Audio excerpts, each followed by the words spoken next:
तो ये world history का ये पार्ट 1 होगा। पार्ट 1 के अंतर्गत यहाँ पर आधुनिक विश्व इतिहास इसको वर्ल्ड हिस्ट्री कहते हैं। इसका ये पार्ट 1 होगा। पार्ट 1 के अंतर्गत हम अभी कुछ महत्वपूर्ण चीज़ देखिए आपको इसका अध्याय 1 जो है, पहले कुछ विचारों को देख लीजिए। हम विचार दुनिया का सच और शोषित की पीड़ा देखिए। मैं नहीं मान सकता कि ईश्वर ने कुछ लोगों को दुनिया में इस प्रकार तैयार करके भेजा है कि वे सवारी गांठे और करोड़ लोगों को इससे भेजा है सवारी गांठे और करोड़ लोगों को इसलिए भेजा है कि वे घोड़ों की तरह हमेशा उनका बोझा ढोने को तैयार रहे। देखिए यहाँ पर ये बात आपको अंतिम उद्गार अंग्रेज नागरिक रमबोल्ट द्वारा 1685 में अपनी मृत्यु से पूर्व फांसी के तख्ते पर कहे गए थे। लेसन फ्रॉम ग्रेट थिंकर ने कहा, just has good food eaten without appetite is a tedious nourishment, so does study without zeal damage the memory by not assimilating what it absorbs। मन के हारे हार है और मन के जीते जीत की सीख देने वाले यहाँ पर आपको इसको देखिए परामर्श यहाँ पर थको मत, थमो मत, थको मत, थमो मत, रुको मत, झुको मत, आगे बढ़ो मत भूलो, आज पतझड़ कल बसंत है। तो ये बात आपको फिर आगे यहाँ पर है। देखिए यहाँ पर कि हम आह्लादित हैं हम आनंदित हैं कि विगत 35 वर्षों से हम पाठकों के प्रिय बने हुए हैं, क्योंकि हम लीक पर ना चले। हम कभी सर्वेश्वर दयाल सक्सेना की इन पंक्तियों में विश्वास करते आए हैं कि लीक पर वे चले जिनके चरण दुर्बल और हारे हुए हैं। हमें तो जो हमारी यात्रा से बने ऐसे अनिर्मित पथ प्यारे हमें तो जो हमारी यात्रा से बने ऐसे अनिर्मित पथ प्यारे हैं। हम पाठकों को तहे दिल से नमन करते हैं। हमारी शर्म कनिकाएं निःशब्द है, किंतु आपका हमारे प्रति स्नेहिल युक्त व्यवहार उन्हें ध्वनि एवं शब्द प्रदान करता है, जिसे हम संगीत लहरी की तरह प्लवित होने पर श्रवण करते हैं, उसका रसास्वादन करते हैं। धन्य है आप समस्त पाठकगण। देखिए आप लेखिका के मनोगत के देखिए विगत समेकित संस्करण देखिए। आओ हम एडोल्फ हिटलर की आत्मकथा मेरा संघर्ष मीन कैंप की कतिपय पंक्तियों विचार करें। अभी तक मानव का मूल्यांकन भौतिक संपन्नता के आधार पर किया जाता रहा है, जो समानता की भावना को उपहास करता है। देखिए वास्तव में समानता मतदान के अधिकार पर निर्भर नहीं करती है, तो समाज द्वारा सौंपे गए कार्य को व्यक्ति द्वारा पूरा किए जाने के तरीके पर निर्भर करती है।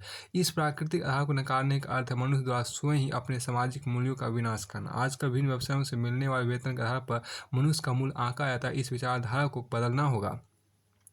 बौद्धिक क्षेत्रों में देखिए, बौद्धिक क्षेत्रों में वेतन कम हो जाने पर संबंध व्यक्ति द्वारा अपने दायित्व को गंभीरता से देखिए बौद्धिक क्षेत्रों में वेतन कम हो जाने पर संबंध व्यक्ति द्वारा अपने देखिए बौद्धिक क्षेत्रों में वेतन कम हो जाने पर संबंध व्यक्ति द्वारा अपने दायित्व को गंभीरता से ना निभा पाने को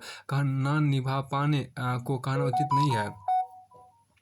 बौद्धिक क्षेत्रों में वेतन कम हो जाने पर संबंध व्यक्ति द्वारा अपने दायित्व को बौद्धिक क्षेत्रों में वेतन कम हो जाने पर संबंध व्यक्ति द्वारा अपने दायित्व को गंभीरता से ना निभा पाने को कहना उचित नहीं है।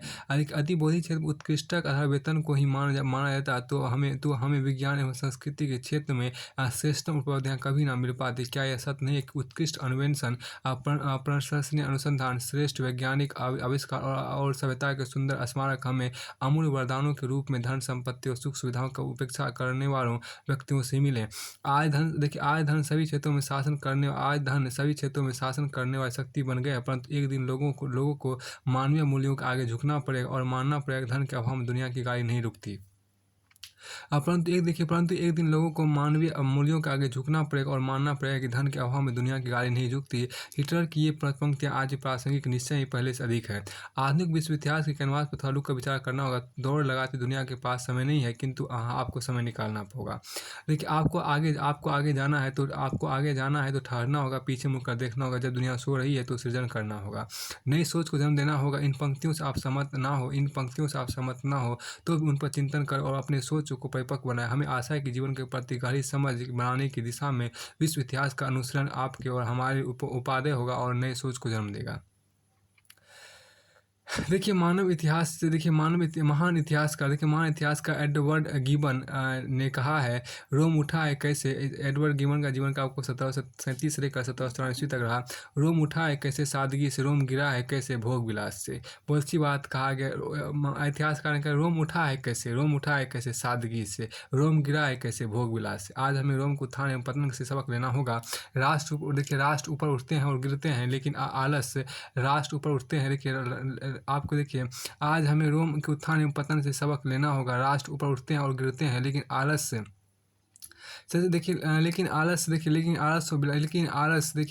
आलस विलासिता और जड़ता राष्ट्र को कभी ऊपर उठने नहीं देती। राष्ट्र को उत्थान में उत्सर्ग देना होगा। राष्ट्र को उत्थान में उत्सर्ग देना होता है। राष्ट्र को उत्थान में उत्सर्ग देना होता है, किंतु भौतिक जीवन की विलासिता एवं चकाचौंध में हमने राष्ट्र के प्रति अपने दायित्वों से दूरी बना ली है। आज हमें राष्ट्र पर बोझ नहीं बनना है, वरन राष्ट्र का बोझ अपने कंधों पर रखना है। राष्ट्र के प्रति अपने दायित्वों को समझना ही राष्ट्र चरित्र की कुंजी है। और इस कुंजी और इस देखिए आप क्या, और इस कुंजी को संभाल कर रखना प्रत्येक नारी का पवित्र कर्तव्य है। इसी कुंजी से पराजित राष्ट्र पुनः आत्मविश्वास एवं गौरव के साथ खड़ा हो सकता है। पुरुषार्थ से ही कोई भी राष्ट्र विजयश्री प्राप्त कर सकता है। सफलता का मार्ग पुरुषार्थ की दुर्गम घाटी से होकर ही निकलता है। सफलता पसीने की बूंदों का मूल है। बहुत अच्छी बात कहा गया। सफलता पसीने की बूंदों का मूल है। यदि राष्ट्रवादी यह समझते कि उनके जीवन में भाग का अभिशाप है, तो उन्हें अच्छी तरह समझ लेना चाहिए कि राष्ट्र के ललाट पर लिखी विधि के लेखों को धोने की क्षमता भी उसके ललाट की इस पसीने की बूंदों में है। विद्यार्थी को विनयपूर्वक सलाह है कि सम्यक विचारों का स्वागत कर अपने घर के दरवाजे और खिड़कियों को भी खोलने की आदत बनाए। परंपरागत मान्यताओं की समीक्षा कर याद रखे, ना तो सभी पुरातन स्वीकार करने योग्य और ना ही निरस्त। प्रत्येक कार्य का अपना महत्व और उसका ज्ञान एवं अनुभव अगली पीढ़ी को विरासत है। परंपराओं का संवर्धन आपको करना है। इतिहास के निर्माण आपकी सहभागिता सुनिश्चित करने में विलम्ब क्यों। स्मरण रहे कि इतिहास आत्मबोध, दिशाबोध, प्रेरणा एवं सबक का विषय है। अतः इसमें देखिए यहाँ पर क्या, अतः इसमें दुराव छिपा उचित नहीं। इतिहास एक दर्पण की भांति है। दर्पण को साफ करने का अधिकार है, परंतु दर्पण को तोड़ने का अधिकार नहीं। इतिहास में कोई भी अभिप्राय थोपने का प्रयास निंदनीय है। हम आशा करते विद्यार्थी समुदाय पूर्वाग्रह एवं दुराग्रहों से मुक्त होकर इतिहास का अनुसरण और सृजन करेंगे। आधुनिक विश्व इतिहास पर लिखी पुस्तक का यह नूतन पुष्प आपकी सेवा में प्रस्तुत है। इतिहास के अध्येता को विश्व इतिहास की एक मानव पुस्तक हिंदी भाषा मिल सके, ऐसा सपना हमने 19 देखिए, मातृभाषा के माध्यम से अध्ययन निर्विवाद रूप से श्रेष्ठ है। इससे विद्यार्थियों की सृजनशीलता को प्रोत्साहन मिलता ही है। साथ ही ज्ञान के गहन विचारों को समझने में भी आसानी होती। इसी से जुड़ा एक महत्वपूर्ण पक्ष यह है कि अपनी भाषा से लगाव का निर्धात अपनी जड़ों से, अपनी संस्कृति से जुड़े रहना भी है। यह अंकित करना समीचीन होगा कि लेखक की दृष्टि से पुस्तक लिखना अलग बात और विद्यार्थी की दृष्टि से जीना अलग बात है। हमने पुस्तक को लिखने का स्थान पर जीने की कोशिश की है। प्रतियोगी प्रत्याशियों महाविद्यालयों के विद्यार्थियों के साथ संवाद का जो अवसर मिला है, उसी कारण पुस्तक में समय समय पर संशोधन परिवर्तन की आवश्यकता महसूस की गई। विगत संस्करण की समाप्ति के पश्चात हम नवीन संस्करण की प्रस्तुति थोड़ा समय लगा। हटाइए इस चीज़ को। देखिए, अपने प्रिय पाठकों से श्री अटल बिहारी वाजपेयी के शब्द में ही कहना चाहेंगे कि छोटे मन से कोई बड़ा नहीं होता। छोटे मन से कोई बड़ा नहीं होता, टूटे मन से कोई खड़ा नहीं होता। छोटे मन से कोई बड़ा नहीं होता, टूटे मन से कोई खड़ा नहीं होता। तब विश्वास, साहस, आशा, धैर्य एवं संकल्प को देखिए, बहुत अच्छी बात अटल बिहारी वाजपेयी ने कहा था, छोटे मन से कोई बड़ा नहीं होता। छोटे मन से कोई बड़ा नहीं होता, टूटे मन से कोई खड़ा नहीं होता। अतः विश्वास, साहस, आशा या धैर्य एवं संकल्प को हमें हमारे शस्त्र बनाने चाहिए। कहा गया है, जब सारे रास्ते बंद हो तब हिम्मत से काम लो, जब चारों ओर अंधेरा हो तब धैर्य थाम लो। अंत में हमारी सलाह है, नर हो ना निराश करो मन को, कुछ काम करो, जग मेरा कर कुछ नाम करो। राष्ट्र कवि महर्षि सेनगुप्त ने कहा था। देखिए, बहुत अच्छी बात कहा गया। अटल बिहारी वाजपेयी की यहाँ बात है कि छोटे मन से कोई बड़ा नहीं होता, छोटे मन से कोई बड़ा नहीं होता, टूटे मन से कोई खड़ा नहीं होता। छोटे मन से कोई बड़ा नहीं होता, टूटे मन से कोई खड़ा नहीं होता। तब विश्वास, साहस, आशा, धैर्य एवं संकल्प को हमें हमारे शस्त्र बनाना चाहिए। कहा गया कि जब सारे रास्ते बंद हो तब हिम्मत से काम लो, जब चारों ओर अंधेरा हो तब धैर्य थाम लो। अंत में हमारी सलाह है, नर हो ना निराश करो मन को, नर हो ना निराश करो मन को, कुछ काम करो, जग मेरा कर कुछ नाम करो। ये बात राष्ट्रकवि महर्षि सेनगुप्त ने कहा था। तो अब देखिए, यहाँ से अध्याय की शुरुआत होती है। देखिए, बहुत अच्छी बात यहाँ शब्दावली कही गई है। देखिए, एज ऑफ एनलाइटमेंट या जिसको हम बोलते हैं प्रबोधन का युग बोलते हैं। एज ऑफ एनलाइटमेंट या प्रबोधन का युग जिसे बोलते हैं। देखिए, 17वीं 18वीं शताब्दी ईस्वी का दार्शनिक आंदोलन, 17वीं या 18वीं शताब्दी ईस्वी का दार्शनिक आंदोलन, जिसके अंतर्गत राजनीतिक, सांस्कृतिक, वैज्ञानिक विषयों पर नवीन तर्क संगत विचार प्रस्तुत किए, उसी को हम एज ऑफ एनलाइटमेंट बोलते हैं, प्रबोधन का युग बोलते हैं। एज ऑफ रीजन देखिए क्या तर्क प्रधान युग, यहाँ देखिए वह युग देखिए वह युग में देखिए इस युग में जिसमें परंपरा की अपेक्षा सहज बुद्धि की प्रधानता रही, विशेष तौर से इंग्लैंड तथा फ्रांस में 18वीं सदी का युग को हम एज ऑफ रीजन बोलते हैं। देखिए यहाँ पर क्या कि और देखिए ऑस्ट्रिया रिजिम प्राचीन शासन व्यवस्था, क्रांतिपूर्व शासन व्यवस्था। देखिए फ्रांस में 16वीं शताब्दी उत्तरार्ध से 1789 ईस्वी तक रही राजनीतिक तथा सामाजिक व्यवस्था, जो फ्रांस में क्रांति से पूर्व विद्यमान थी। अलाइज देखिए अब प्रथम विश्व युद्ध में केंद्रीय शक्तियाँ यथा जर्मनी, ऑस्ट्रिया, तुर्की, बल्गेरिया आदि के विरुद्ध मोर्चा लेने वाले 23 राष्ट्रीय गुट को हम अलाइज बोलते हैं। देखिए क्या कि एंगिल का देखिए एंग्लिकन एंग्लिकन देखिए आपके एग्लिकन देखिए यहाँ पर इंग्लैंड के नवीन सुधारवादी चर्च का सदस्य अनुयायी को हम एग्लिकन बोलते हैं। अपार्ट देखिए अपार्ट हेड देखिए अपार्ट हेड क्या होता है? रंग भेद नीति। अपार्ट हेड मतलब रंग भेद नीति। देखिए जातीय नस्ल के आधार पर पृथककरण। फरवरी 1991 तक दक्षिण अफ्रीका संघ में गोरों, कारों एवं अन्य वर्ण रंग के लोगों को एक दूसरे से अलग करने के लिए व्यवहार में लाई गई नीति। आर्क बिशप देखिए आर्क बिशप बोलिए या आप बोलते हैं आपको क्या महाधर्माध्यक्ष या प्रधान बिशप जिसको बोलते हैं। बिशप तंत्र का देखिए बिशप तंत्र का उच्चाधिकारी बिशप तंत्र का उच्चाधिकारी जो अपने अधीन क्षेत्रों के बिशपों के कार्यों का निरीक्षण एवं निर्देशन करता है, उसी को हम आर्क बिशप कहते हैं। देखिए अरिस्टोक्रेसी देखते अभिजात वर्तंत्र कहते हैं। अरिस्टो देखिए यहाँ पर क्या अरिस्टोक्रेसी बोलते हैं, अभिजात तंत्र अरिस्टोक्रेसी अभिजात तंत्र बोलते हैं। पैतृक विशेषाधिकार या पद विशेष अभिजात वर्ग कुलीन का शासन, उच्च कुलीन चुनिंदा लोगों का शासन, योग्यता व्यक्तियों द्वारा शासन। आर्मेंडा देखिए क्या जंगी जहाजों का बेड़ा को हम आर्मेंडा कहते हैं। आसिंग नेट देखिए या आसिंगना देखिए भू प्रतिकृति मुद्रा देखिए भूति मुद्रा। आसिंग नेट देखिए यहाँ पर क्या आसिंग नेट या आसिंगना देखिए भूति मुद्रा। फ्रांस की क्रांतिकारी सरकार द्वारा चलाए गए कागजी नोट या मुद्रा को हम फ्रांस की क्रांतिकारी सरकार द्वारा चलाए गए कागजी नोट या मुद्रा। देखिए क्रांतिकारी सरकार का फ्रांस क्रांतिकारी सरकार 1789 तक। फिर आपको देखिए एपीजमेंट जिसको तुष्टिकरण बोलते हैं। परेशान करने की क्षमता रखने वाले विरोधियों को शांत या संतुष्ट करने के बनाई गई नीति। परेशान करने की क्षमता रखने वाले विरोधियों को शांत या संतुष्ट करने के लिए बनाई गई नीति को हम तुष्टिकरण या अपीजमेंट बोलते हैं। एक्सिस या धुरी राष्ट्र या देखिए एक्सिस या धुरी राष्ट्र या रोम बर्लिन टोक्यो अक्सर रोम बर्लिन टोक्यो एक्सिस। देखिए जर्मनी इटली के मध्य में रक्षात्मक मैत्री संधि। जर्मनी एवं इटली के मध्य हुए रक्षात्मक मैत्री संधि 1936-1943, जिसमें बाद में जापान भी 27 सितंबर 1940 में इसको शामिल हो गया था। फिर देखिए ब्रिटिश क्रिंग अतिरिक्त युद्ध। देखिए यह सब जर्मन भाषा का जिसका अर्थ है बिजली की तेजी से आक्रमण अर्थात तूफानी हमला। ऐसे युद्ध में बड़ी तेजी से एक साथ स्थल सेना तथा वायु सेना द्वारा तूफानी हमला किया जाता है। फिर देखिए बिल ऑफ राइट्स देखिए अधिकार पर देखिए सन 1688 ईस्वी में इंग्लैंड की इंग्लैंड की रक्तहीन क्रांति से उत्पन्न समस्याओं से निपटने के लिए बना विधेयक, जिसमें इंग्लैंड राज्य के भावी उत्तराधिकार की व्यवस्था की गई थी।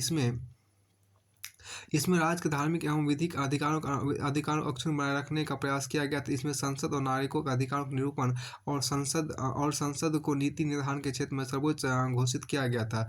ब्लैक शर्ट काली कुर्ती देखिए इटली की फासिस्ट पार्टी का सदस्य जिसकी वेशभूषा में काली कुर्ती का विशेष स्थान था। ब्लड देखिए क्या ब्लड लेस रिवॉल्यूशन या ग्लोरियस रिवॉल्यूशन या रक्तहीन क्रांति या गौरवमय क्रांति। देखिए अब देखिए 1688 ईस्वी में इंग्लैंड में हुई घटना जिसके कारण जेम्स द्वितीय को गद्दी त्याग कर भागना पड़ा, जिसके बाद विलियम और मैरी संयुक्त शासक माने गए। इससे बिना रक्तपात के एक महत्वपूर्ण परिवर्तन हो गया, इसलिए इसे रक्तहीन या गौरवमय क्रांति कहा गया। ब्लू शर्ट या नीली कुर्ती दल देखिए प्रथम विश्व युद्ध को इटली में गठित राष्ट्रवादी दल या उसका सदस्य नीली कुर्ती के नाम से जाना जाता था। देखिए बड़ों की बात यहाँ पर की गई है। बड़ों की बात यहाँ देखिए आंग्ल सेक्शन का देखिए आंग्ल सेक्शन का किलेबंद घर देखिए, आंग्ल सेक्शन का किलेबंद घर राज के आदेश द्वारा विशेषाधिकार प्राप्त नगर अंग्रेजी कस्बा जिसे संसद में अपना प्रतिनिधि भेजने का अधिकार है।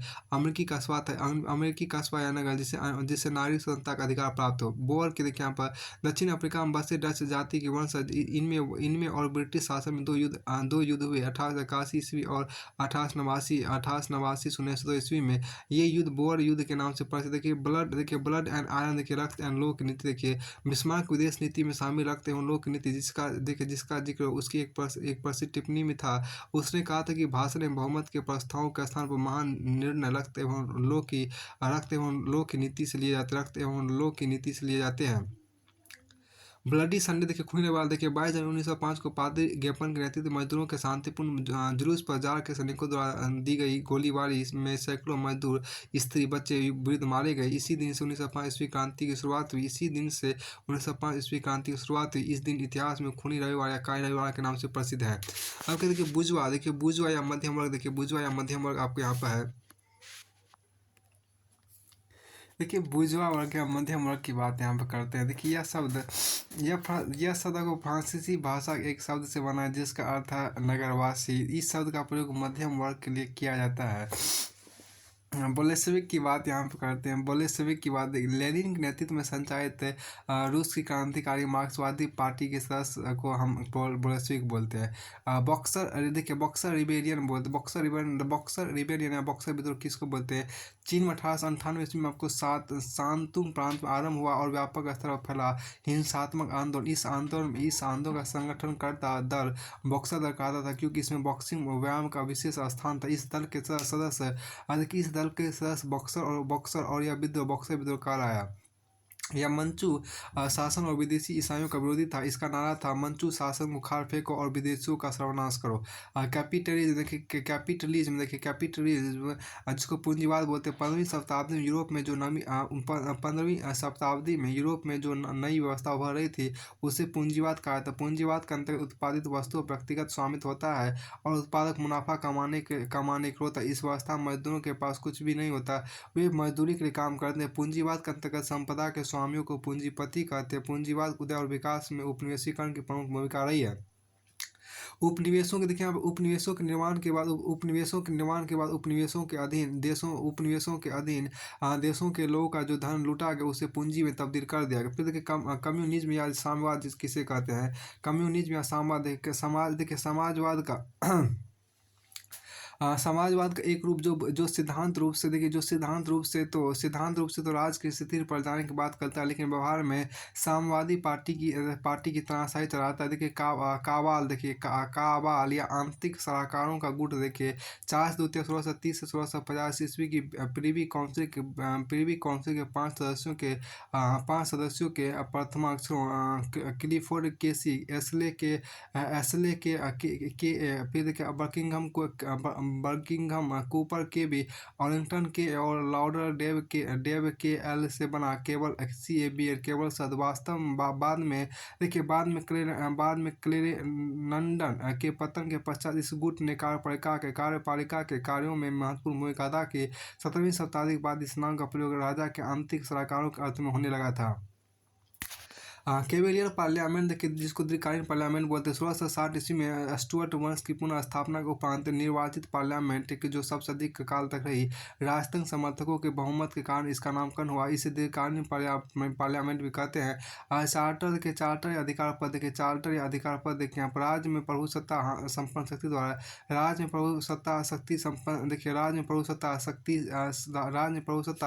संपन्न शक्ति द्वारा विधि पूर्वक परिवर्तित विशेष अधिकार पद। आज के इस शब्द का प्रयोग सरकारी या गैर सरकारी संस्था अथवा निगम को दिए गए अधिकार पत्र के लिए भी होता है। देखिए चार्टिस्ट मूवमेंट या चार्टिस्ट आंदोलन देखिए 1837 ईस्वी में इंग्लैंड के श्रमिकों द्वारा राजनीतिक अधिकारों के लिए किया गया आंदोलन जिसके द्वारा वे अपनी सामाजिक एवं आर्थिक दशा सुधारना चाहते थे। इस आंदोलन को पीपुल्स चार्टर भी कहा जाता है। फिर देखिए आपको कॉमर्शियल रिवॉल्यूशन के बाद देखिए वाणिज्यिक क्रांति जिसको बोलते हैं, यूरोप के व्यावसायिक जीवन में परिवर्तन जो समुद्र पार के उपनिवेशों के साथ व्यापार बढ़ने से हुई। इस क्रांति के फलस्वरूप व्यवसाय के नए तरीके लागू हुए, कीमतों में बढ़ोतरी हुई और आधुनिक पूंजीवाद में वृद्धि हुई। अब ये कोल्ड वॉर या शीत युद्ध देखिए क्या तत्कालीन सोवियत संघ के नेतृत्व में साम्यवादी खेमे में वार्सा संधि और संयुक्त राष्ट्र अमेरिका के नेतृत्व में पूंजीवादी खेमे में नाटो की शक्ति के लिए संघर्ष जो द्वितीय विश्व युद्ध के बाद चला। देखिए कॉन्टिनेंटल सिस्टम देखिए, महाद्वीपीय व्यवस्था देखिए, कॉन्टिनेंटल सिस्टम या महाद्वीपीय व्यवस्था देखिए। नेपोलियन तो आपको ट्राफलगर युद्ध 1805 ईस्वी की पराजय के बाद अपनाई गई ब्रिटिश आर्थिक नाकेबंदी की असफल नीति आपको महाद्वीपीय व्यवस्था कहती थी। इसके फलस्वरूप 1811 में ब्रिटेन में बेरोजगारी और अन्न संकट खड़ा हो गया। तो तुर्की एवं यूनान को छोड़कर समस्त यूरोप इस व्यवस्था की चपेट में आ गए और यूरोपीय देशों को बहुत कष्ट उठाने पड़े। नेपोलियन की यह व्यवस्था उनके पतन कारणों में गिनी जाती है। फिर कम्यून देखिए, यहाँ पर कम्यून का शाब्दिक अर्थ सामूहिक होता है। इसी से बना कम्युनिटी या समूह है। शासन देखिए, इसी से बना कम्युनिटी या समूह। शासन न्यूनतम इकाई कम्यून ऑफ पेरिस 1792 ईस्वी में पेरिस की क्रांतिकारी सरकार 1792 ईस्वी में पेरिस की क्रांतिकारी सरकार देखिए। कम्युनिस्ट मैनिफेस्टो देखिए, साम्यवादी घोषणा पत्र देखिए 1827 ईस्वी में मार्क्स और एंगेल्स द्वारा प्रकाशित पत्र जिसे साम्यवाद का जन्म निनाद कहा गया। इसमें कहा गया कि तत्कालीन पूंजीपति वर्ग और सरबराह वर्ग का संघर्ष प्राचीन काल से चले आ रहे सामाजिक वर्गों का आर्थिक संघर्ष की एक बड़ी संघर्ष की एक कड़ी है। इसमें सरबराह वर्ग का आह्वान किया गया। इसमें सरबराह वर्ग का आह्वान किया गया कि वे संगठित हो और सत्ता को अपने अधिकार में ले ले। अब फिर देखिए यहाँ पर कानका डॉट आपको देखिए, कानका डॉट या समझौता या धार्मिक संधि देखिए यहाँ पर क्या कानका डेट देखिए, समझौता या धार्मिक संधि देखिए। शाब्दिक अर्थ है किसी भी विषय में किया गया समझौता। देखिए पोप और नेपोलियन के बीच 1801 ईस्वी में 1801 ईस्वी का समझौता कॉनकॉर्डेट कहलाता है। देखिए काउंटी देखिए, यूरोप में काउंटी या अर्ल का अधिकार क्षेत्र ब्रिटेन और आयरलैंड में प्रशासनिक, न्यायिक और राजनीतिक कार्यों में हेतु मानी इकाई। फिर देखिए यहाँ पर क्या कि कल्चरल रेवोल्यूशन की बात करते हैं। सांस्कृतिक क्रांति बात करें। चीन में 1966 से 1968 तक हुई राजनीतिक उथल पुथल जिसका उद्देश्य क्रांतिकारी माओवादी सिद्धांतों को फिर से अपनाना था। फिर देखिए कुलतुर कैंप की बात करते हैं। कुलतुर कैंप जिसको बोलते हैं सांस्कृतिक संघर्ष बोलते हैं। इस शब्द का प्रयोग विस्मार के काल में जर्मन साम्राज्य तथा कैथोलिक चर्च के बीच चले सांस्कृतिक संघर्ष के लिए किया जाता है। देखिए सांस्कृतिक संघर्ष के लिए किया जाता है जो 1872 से 1879 के बीच हुआ था। फिर देखिए जारिज्म या जार से क्या होता है। देखिए जार शासन अधीन रूस की निरंकुश सरकार, जार का समर्थन या उसके प्रतिनिष्ठा या शक्तिशाली सरकार के प्रतिनिष्ठा। अब डेवलप्ड कंट्री मतलब विकसित देश आर्थिक तथा सामाजिक दृष्टि से काफी हद तक उन्नत देश को तो डेवलप्ड कंट्री बोलते हैं। डेवलपिंग कंट्री या विकासशील देश देखिए क्या निर्धन कृषि प्रधान देश जो आर्थिक तथा सामाजिक दृष्टि से उन्नत होने के प्रयत्नशील है। डायट क्या देखिए पवित्र रोमन समाज की प्रतिनिधि सभा जिसे समाज से संबंधित मामलों पर विचार के लिए आमंत्रित किया जाता था। फिर देखिए डे ऑफ जजमेंट देखिए प्रलय दिवस या कयामत का दिन देखिए क्या सृष्टि का जल की सर्वनाशी बाढ़ में लव हो जाने का दिन। हिंदू ईसाई या मुस्लिम धर्म कथाओं में वर्णित प्रलय का दिन। ईसाई मुस्लिम एवं यहूदी मतों के अनुसार प्रलय से पूर्व का दिन आखिरी न्याय का दिन होगा जब सारी आत्माओं के कार्यों का ब्यौरा खुलेगा, ईश्वर के सम्मुख पेश होगा। अब देखिए ड्यूक देखिए क्या शाब्दिक अर्थ नेता। देखिए शाब्दिक अर्थ नेता ड्यूक मतलब का शाब्दिक अर्थ नेता जनरल आदि। किसी डची के राजकुमार के लिए सहायता प्रयुक्त शब्द ड्यूक। ड्यूमा क्या देखिए रूस की विधायी परिषद विशेषकर राज परिषद या रूसी पार्लियामेंट जो जार निकोलस द्वितीय द्वारा दिए गए 19 अगस्त 1905 के आदेश से गठित हुई थी। रूस की निर्वाचित नगर परिषद भी ड्यूमा कहलाती थी। अब डायरेक्टरी देखिए यहाँ पर डायरेक्टरी या निदेशक मंडल 1795 ईस्वी देखिए। डायरेक्टरी के 1795 ईस्वी को फ्रांस में आतंक राज की साम्प्रतिकवाद संविधान द्वारा स्थापित और नवीन शासन व्यवस्था जिसकी सत्ता 5 सदस्यीय निदेशक मंडल के हाथ में थी। इसके नेतृत्व में वैभव एवं भ्रष्टाचार का बोलबाला रहा। लेकिन इसके काल में ही फ्रांस को यूरोपीय देशों के विरुद्ध युद्ध में सफलताएं मिली। अब यहाँ देखिए क्या एनलाइटमेंट या ज्ञानोदय कहिए क्या एनलाइटमेंट यहाँ पे क्या देखिए यहाँ पर क्या एनलाइटमेंट या ज्ञानोदय की बात करते हैं। 17वीं शताब्दी के अंतिम दशक और 18वीं शताब्दी में यूरोप में चला बौद्धिक आंदोलन, जिसमें परमात्मा के बजाय तर्क, बुद्धि तथा व्यक्तिवाद पर जोर दिया गया। फिर यहाँ पर देखिए कि एनक्लोजर मूवमेंट या बारबंदी आंदोलन, की बात यहाँ पर करते हैं। देखिए यहाँ पर क्या एनक्लोजर मूवमेंट या बाड़बंदी आंदोलन, देखिए यहाँ पर क्या मध्ययुगीन इंग्लैंड में भूमि को बाड़बंदी की बंदिशों से आज़ाद कराने का आंदोलन। सार्वजनिक भूमि पर सरकारी पद्धति से खेती होती थी। खेती त्रिच्छेद व्यवस्था के अनुसार की जाती थी। एक खेत में जो दूसरे में जाई तो तीसरे खेत में तीसरे खेत खाया जाता था। चारागाह क्षेत्र बारिश से घिरा रहता था। 1760 से 1800 ईस्वी तक अनेक अधिनियमों द्वारा भूमि को बाड़बंदी से मुक्त कराया गया। इससे कृषि में बड़ा परिवर्तन आया और यंत्रों का प्रयोग संभव हो पाया। यूरोपियन इकोनॉमिक कम्युनिटी देखिए, यूरोपीय आर्थिक समुदाय देखिए EEC, पश्चिमी यूरोप के देशों का एक आर्थिक संगठन जो रोम की संधि 1957 द्वारा स्थापित किया गया था। फिर देखिए आपको फ्यूडलिज्म या सामंतवाद या सामंतशाही देखिए, मध्ययुगीन आर्थिक राजनीति तथा सामाजिक व्यवस्था, जिसके अंतर्गत अधिकांश अधिकार बड़े बड़े सामंतों या सरदारों के पास थे। सामंती भूव्यवस्था के अंतर्गत कृषि दासों को भूमि जोतने के लिए न केवल शुल्क देना पड़ता था, बल्कि बेगार भी करनी पड़ती थी। यह व्यवस्था राजा और सामंतों के पारस्परिक संबंधों को भी नियंत्रित करती थी।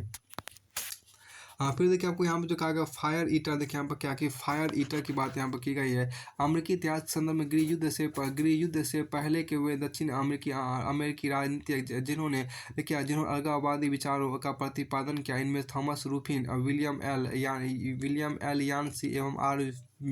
रेट उल्लेखनीय। फिर देखिए आपको क्या ग्लासनोस्त या खुलापन, देखिए ग्लासनोस्त या खुलापन, देखिए आप क्या ग्लासनोस्त या खुलापन, देखिए खुलापन सोवियत संघ के नेता मिखाइल गोर्बाचेव द्वारा 1980 के दशक में प्रारंभ की खुलेपन की महत्वपूर्ण नीति। इसका उद्देश्य आर्थिक विकास को बढ़ावा देना, चर्चा के लिए प्रोत्साहन देना था।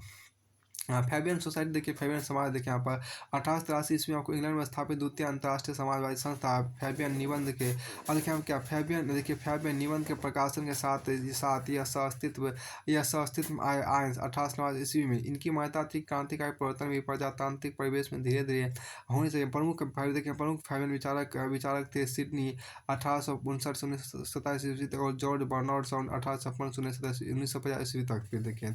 फिर देखिए फोर्थ एसिस्ट या प्रेस की बात करते हैं। यहाँ पर क्या प्रेस के प्रयुक्त देखिए, फ्रांस में क्रांति से पूर्व 3 एसिस्ट थी, क्रलजी, नोबल्टी एवं समान, जो सामूहिक रूप से एसिस्ट जनरल कहलाती थी। अतः प्रेस को मान्यता प्रदान करने के बाद उसे फोर्थ एसिस्ट कहा गया। फिर देखो फासिज्म या फांसीवाद देखिए, मुसोलिनी के नेतृत्व में मार्च 1919 ईस्वी में मिलान में फासियो द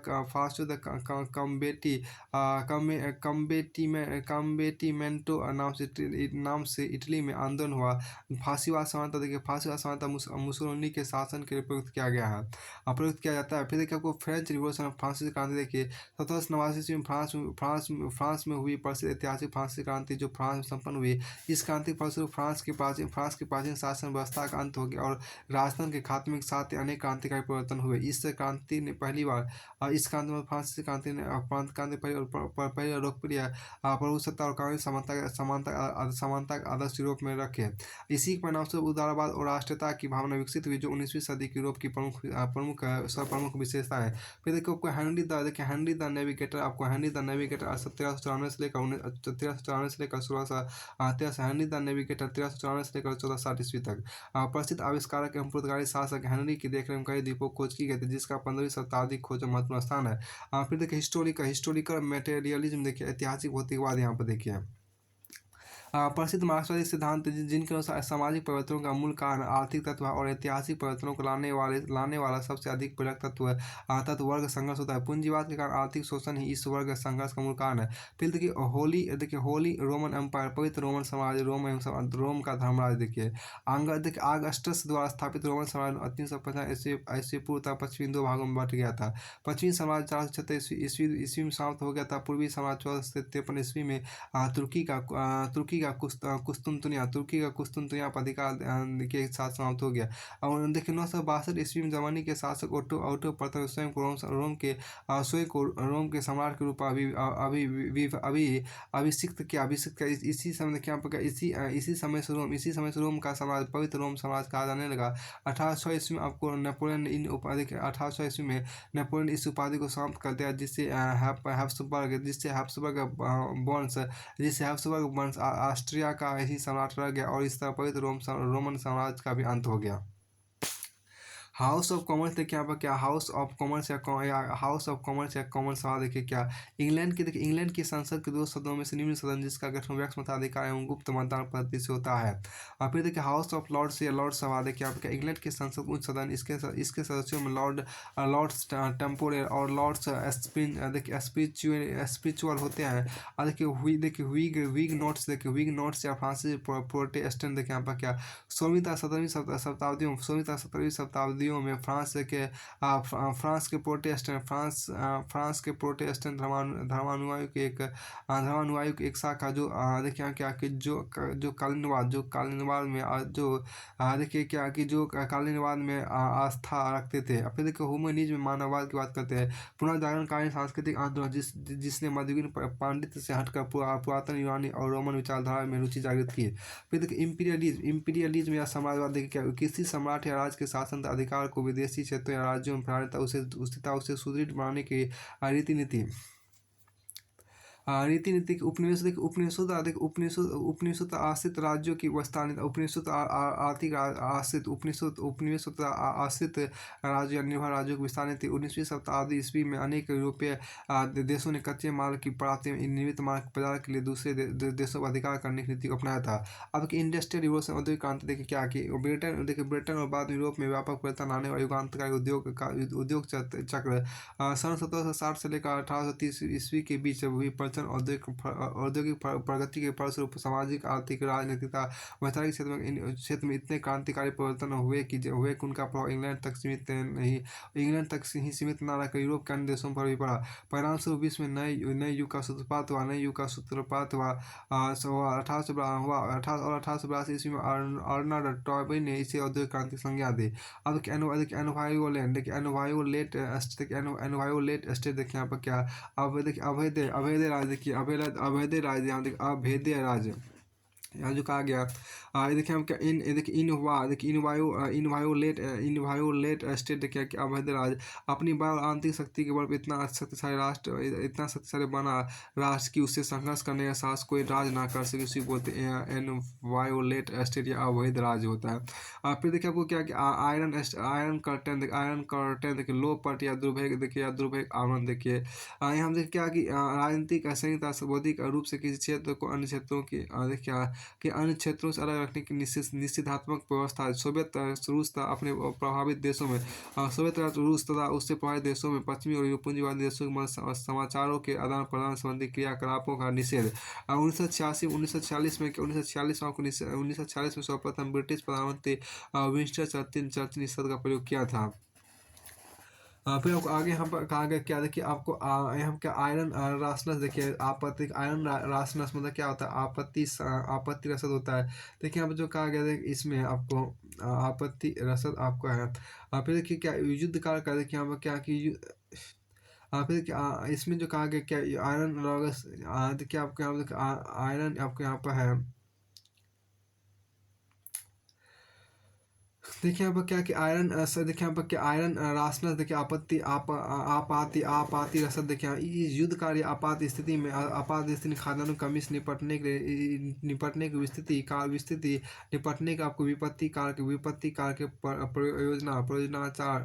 परियोजना रखा गया सैनिक के लिए सुरक्षित भंडार।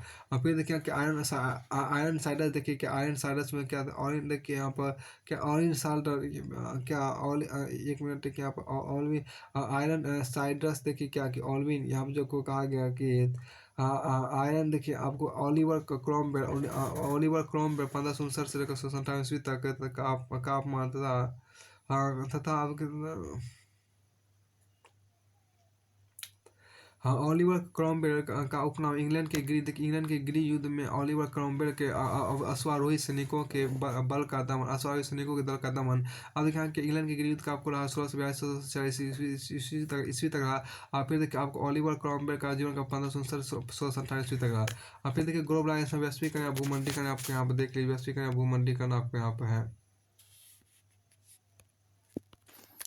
देखिए ग्लोबलाइजेशन जिसको वैश्वीकरण या आपको भूमंडलीकरण कहते हैं देखिए सभी मामलों और सभी व्यवहारिक प्रयोजनों के लिए संपूर्ण विश्व को एक विश्वग्राम के रूप में समेकित करना।